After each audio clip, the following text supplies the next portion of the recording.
અમરેલીના વિવાદ અંગે રૂપાલાએ બોલવાનું ટાળ્યું. સવાલ કરતા કહ્યું, બસ હવે રહેવા દો.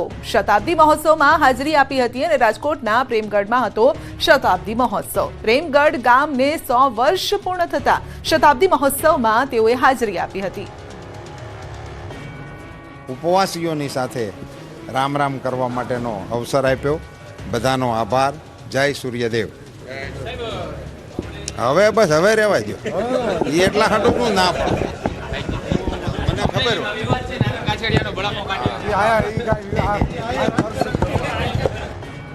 ઇફકોના ચેરમેન દિલીપ સંઘાણીનું નિવેદન, વિકાસ સિવાય હાલ કોઈ વાત નથી. ખેડૂતો માટે નક્કર કામગીરી કરવામાં આવે છે. વાદ વિવાદ નહીં, વિકાસ સિવાય વાત નહીં. હું કોઈ જૂથવાદમાં પડવાનું નથી તેવું સંઘાણીનું કહેવું છે. ચૂંટણી બિનહરીફ જીત્યા બાદ રાજકોટ પહોંચ્યા દિલીપ સંઘાણી. રાજકોટ એરપોર્ટ પર સંઘાણીનું ભવ્ય સ્વાગત કરાયું. ઇફકોમાં જયેશ રાદડિયાની જીત બાદ ભાજપમાં મોટો ભડકો થયો છે અને સૌરાષ્ટ્રના સહકારી આગેવાન બાબુ નસીતે જયેશ રાદડિયા સામે મોરચો માંડ્યો.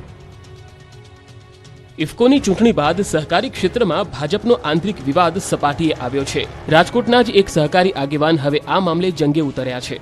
ઇફકોમાં જયેશ રાદડિયાની જીત બાદ ભાજપમાં મોટો ભડકો થયો છે. ભાજપમાં હવે પાર્ટી સામે વિરોધના સૂર ઉઠ્યા છે. ત્યારે સૌરાષ્ટ્રના સહકારી આગેવાન બાબુ નસીતે જયેશ રાદડિયા સામે મોરચો માંડ્યો છે. પક્ષના મેન્ડેટની અવગણના કરનારા રાદડિયા સામે તાત્કાલિક કાર્યવાહીની માંગણી ઉઠી છે. સૌરાષ્ટ્રના સહકારી આગેવાન બાબુ નસીતે જયેશ રાદડિયા સામે મોરચો માંડી આક્ષેપો કરતા ખળભળાટ મચી ગયો છે. બાબુ નસીતે ઇલુ પ્રથા દૂર કરવાની પાટીલની પહેલની પ્રશંસા કરી. સાથે જ ભાજપના મેન્ડેટનો અનાદર કરનાર સામે કાર્યવાહીની માંગ કરી. બાબુ નસીતે કહ્યું કે જેમ મારી સામે કાર્યવાહી થઈ છે તેમ જયેશ રાદડિયા સામે પણ કાર્યવાહી કરવામાં આવે. ઇફકોની ચૂંટણીમાં બિપિન પટેલની હાર નથી થઈ, પરંતુ ભાજપની હાર થઈ છે. બીજી બાજુ સહકારી આગેવાન બાબુ નસીતના આક્ષેપો પર જયેશ રાદડિયાએ પલટવાર કર્યો છે. રાદડિયાએ કહ્યું કે મેં પાર્ટી વિરુદ્ધ કોઈ કામ કર્યું નથી. જે લોકો મારો વિરોધ કરે છે તે લોકો ખેડૂત વિરોધી છે.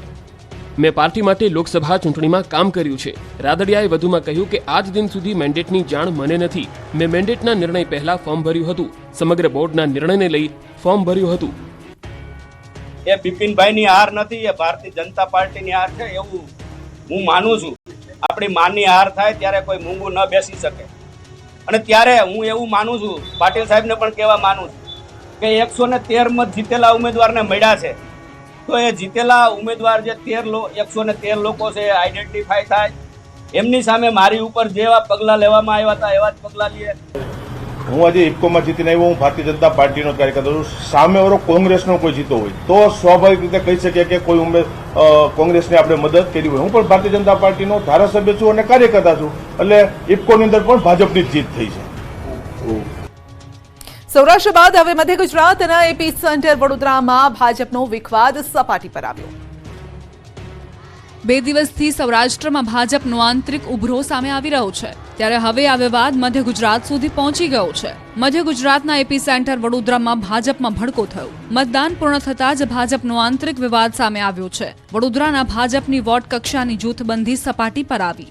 ભાજપ મહિલા કોર્પોરેટર સામે પક્ષના કાર્યકરોએ દેખાવો કર્યા. બહિષ્કારના પોસ્ટર સાથે આજવા રોડ પર દેખાવો કર્યા. અગાઉ ભાજપ કાર્યકર્તા હિરેન બ્રહ્મભટ્ટ સામે મહિલા કોર્પોરેટરે લગાવ્યા હતા આક્ષેપો. હવે હિરેન બ્રહ્મભટ્ટના સમર્થનમાં કાર્યકર્તાઓ સામે આવ્યા. મહિલા કોર્પોરેટર માફી માંગે તેવી માંગ કરી.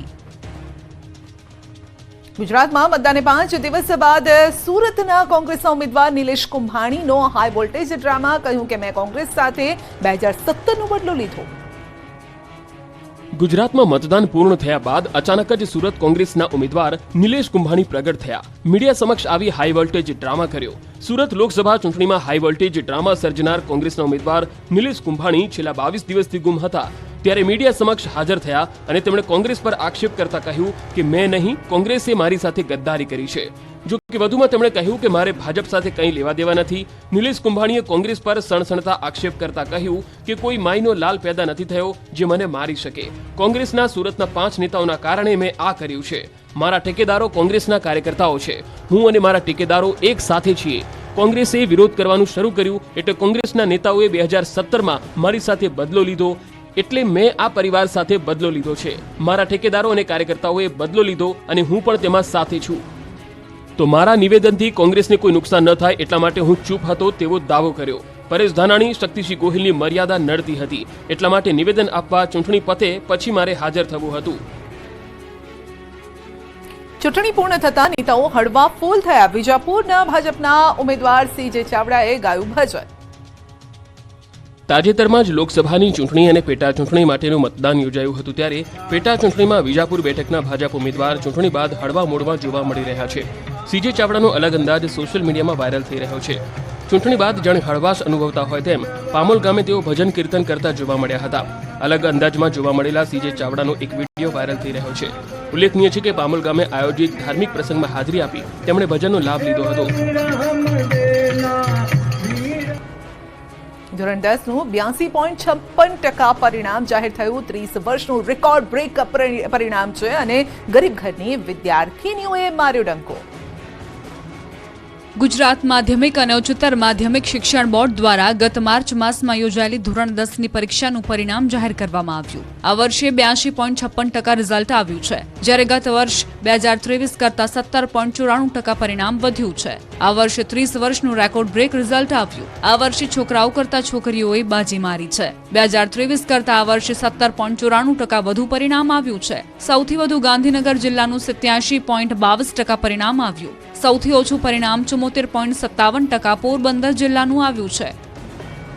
રાજકોટનું પરિણામ ગયા વર્ષની સરખામણીએ 12.49% વધીને 85.23% આવ્યું છે. સારું પરિણામ આવતા વિદ્યાર્થીઓમાં ખુશીની લહેર. સુરત જિલ્લાનું 86.75% પરિણામ જાહેર કરવામાં આવ્યું. સુરતમાં ગેરેજ ચલાવનારની પુત્રી 10મા ધોરણમાં સારા માર્ક્સ સાથે પાસ થઈ, તો બીજી તરફ ચાલુ પરીક્ષાએ પિતા ગુમાવનાર પુત્ર પણ સારા માર્ક્સ સાથે પાસ થયો છે.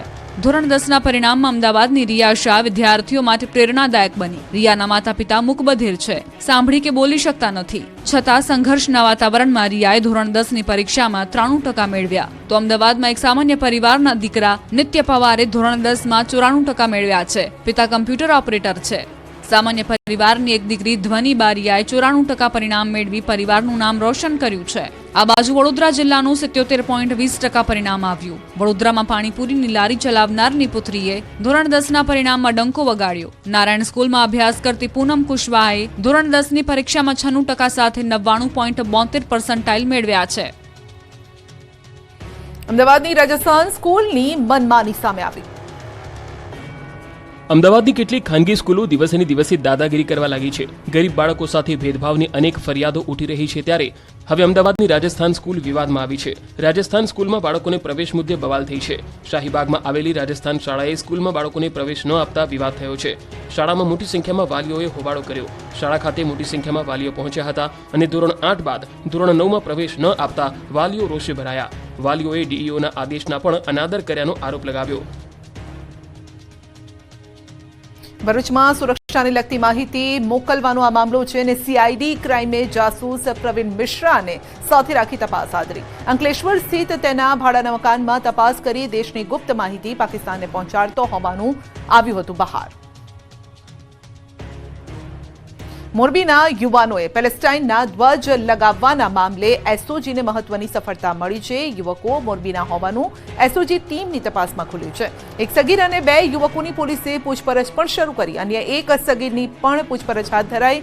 24 એપ્રિલે હાજીપીર જતા સમયે વિડીયો બનાવીને વાયરલ કર્યો હતો. પેલેસ્ટાઇનના સમર્થનમાં વિડીયો બનાવીને કર્યો હતો વાયરલ. કચ્છના નખત્રાણા નજીક પેટ્રોલ પંપ નજીક દેખાયા હતા યુવકો.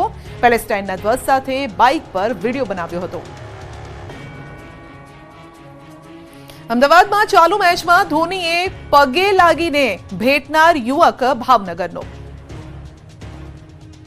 અમદાવાદના નરેન્દ્ર મોદી ક્રિકેટ સ્ટેડિયમમાં ચાલી રહેલી IPL મેચમાં શુક્રવારે ગુજરાત ટાઇટન્સ અને ચેન્નઈ સુપર કિંગ્સ વચ્ચેની મેચ દરમિયાન સુરક્ષામાં મોટી ચૂક જોવા મળી. ક્રિકેટર મહેન્દ્રસિંહ ધોનીનો ફેન ચાલુ ક્રિકેટ મેચ દરમિયાન બાઉન્ડ્રીને ઓળંગીને સ્ટેડિયમમાં ધોનીને મળવા પહોંચ્યો હતો. આ કરતૂત બદલ તાત્કાલિક સ્ટેડિયમમાં હાજર પોલીસ જવાનોએ તેને પકડી લઈ તેની વિરુદ્ધ કાયદેસરની કાર્યવાહી હાથ ધરી હતી. પકડાયેલા આરોપી જય જાની મૂળ ભાવનગરનો રહેવાસી છે. પોલીસ પૂછપરછમાં તેણે કહ્યું કે મારી ધોનીને મળવાની ઈચ્છા હતી, એટલે જાડી કૂદીને હું જતો રહ્યો.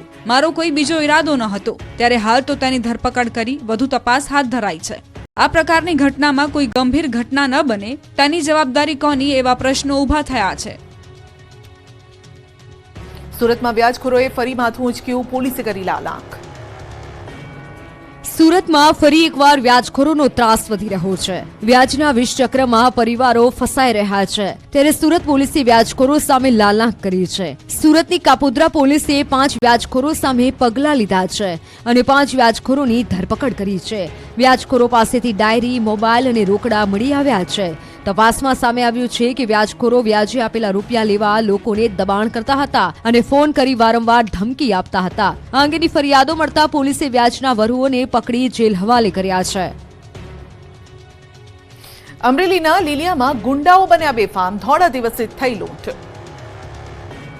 અમરેલીના લીલિયામાં લૂંટારુઓ બેફામ બની ગયા છે. લૂંટારુઓને જાણે પોલીસનો કોઈ ડર ન હોય તે રીતે લૂંટ ચલાવી ડરનો માહોલ ઉભો કર્યો. લીલિયાના ક્રાકચ ભોરિંગડા રોડ પર એક વેપારીને લૂંટી લેવાયો. ઇમિટેશન જ્વેલરીની દુકાન ચલાવતા મનોજભાઈ માંગરોલિયા પોતાની દુકાનમાં હતા ત્યારે કેટલાક શખ્સો બાઇક પર આવ્યા હતા અને દુકાનમાં ઘૂસી પહેલા તો વેપારીને ધાક ધમકી આપી હતી અને બાદમાં વેપારી પાસેથી 1,90,000 ભરેલી બેગ લઈને ફરાર થઈ ગયા હતા. સમગ્ર ઘટના સીસીટીવીમાં કેદ થઈ છે. ધોળા દિવસે લૂંટના કારણે આ વિસ્તારમાં દહેશત ફેલાઈ હતી અને વેપારીએ લીલિયા પોલીસમાં